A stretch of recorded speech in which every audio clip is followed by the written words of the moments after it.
It seems like we've asked you this before. You have one of these games where you play pretty well, but there are just those 2 or 3 moments where it goes the other way. How do you evaluate that? And what did you see on the film from those particular moments?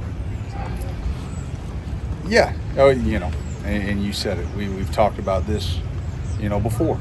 You don't know when those big moments are going to rise, and you don't know if those moments are going to be the ones that change the game. And when those moments arose, we had some opportunities to change the momentum of the game, and we let it slip through our fingers, and then they capitalized on the moments when it came for them, and that was the story of the game. What gives you confidence that you can fix this 3rd and long situation that we've been talking about for so long? Yeah. Here's the deal. We have on 3rd and long, right? It was 3 of 10 on the day, right? One of the 3rd downs was a 3rd and 1, so they converted 2, and we stopped them on 5, so it was 2 of 7. Listen, we want to go 7 for 7, right? Not 5 for 7. We had on one of them, we had an opportunity, missed a sack, right? Didn't run the contain correctly up front, so then he was able to push away from the missed sack.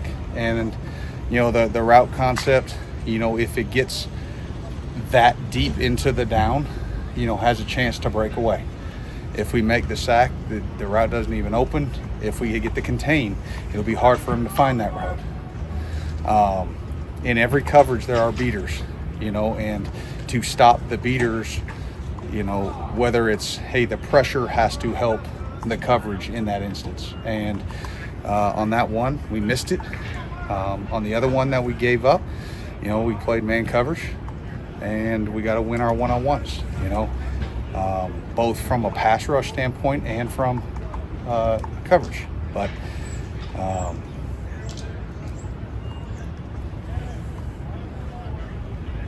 I know we're all hurting from last year.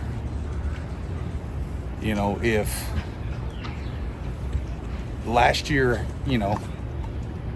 if we started from scratch this year, I don't think people would think we have a 3rd and long issue. I know the first drive of the first game, butterflies and some things there. But I think we were humming pretty good.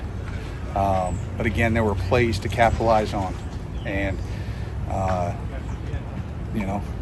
we get them to 4th and 1 there. We no matter what, we can't jump off sides. We know that. That's football IQ. That's football 101. We get another chance, on 3rd and 1, when we lose the edge, matchup wise, it was a big body versus a little, but still it doesn't matter. Those matchups will happen. We know how to set those edges to get it turned back. We got a chance to have another negative play on that down if we do.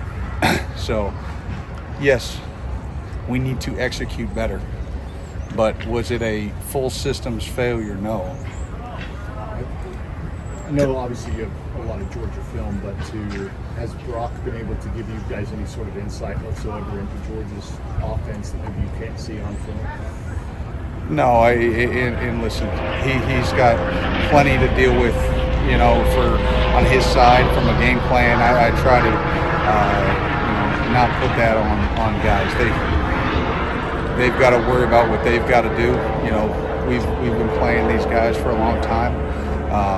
And they're really good at their execution and what they do.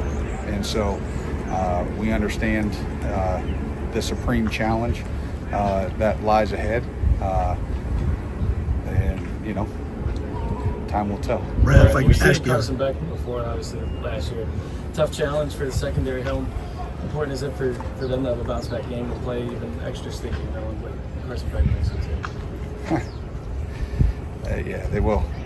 It's not just Carson Beck. It's a really good offensive line. It's talented, fast receivers, talented tight ends, running backs that'll run through and by you. So, yes, Carson directs the ship, and he is as talented as a quarterback as there is in the country. When he spins a football in his location, he's going to throw incomplete balls. Like that's just the reality of it, you know, and they've been doing it as an offense for a lot of years now. So, you know, to put that on the secondary and to say, hey, you guys have to play even stickier and you've got to do, like, I don't think that's a fair deal. You know, I think we all have to play better. I have to make sure that we're in calls that help guys at times, you know, and then at other times guys are going to have to win their one-on-ones. And if they don't, that they bounce back. They don't let it get them down. They understand that's football.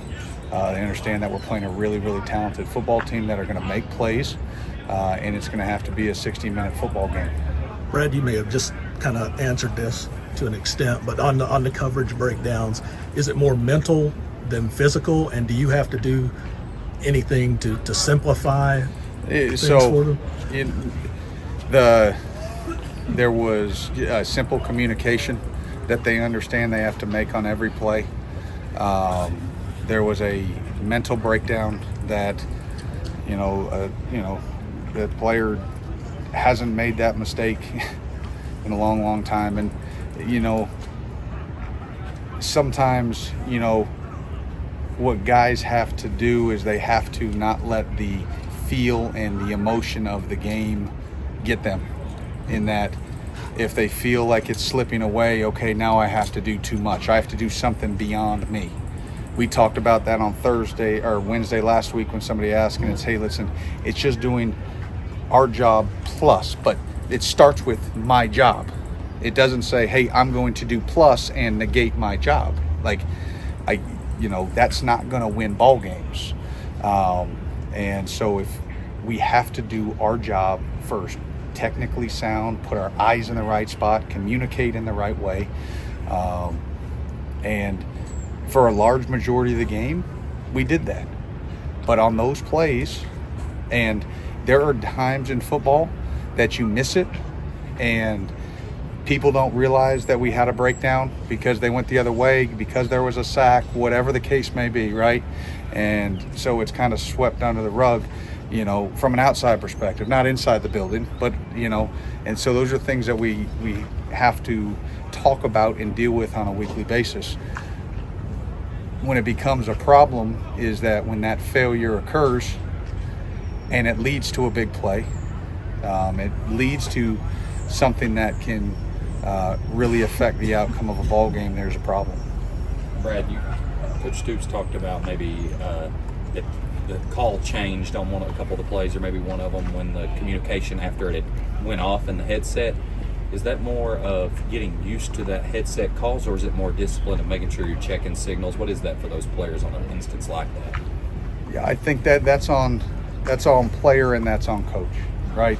That's on myself, not harping on it enough in practice, and maybe even myself in practice getting, overly comfortable that it's a clean communication, because there's, crowd noise, not a practice, right? The emotion of a game, my pitch could potentially change in a microphone, in a crucial situation. Like I'm a little bit more hurried or rushed, or maybe it comes out a little blurred, because I'm trying to get it. And I just assume he's got what I said. But, it's a part of the common procedure that, hey, listen, you can't just trust what you hear, that's to confirm what you see. Okay, folks,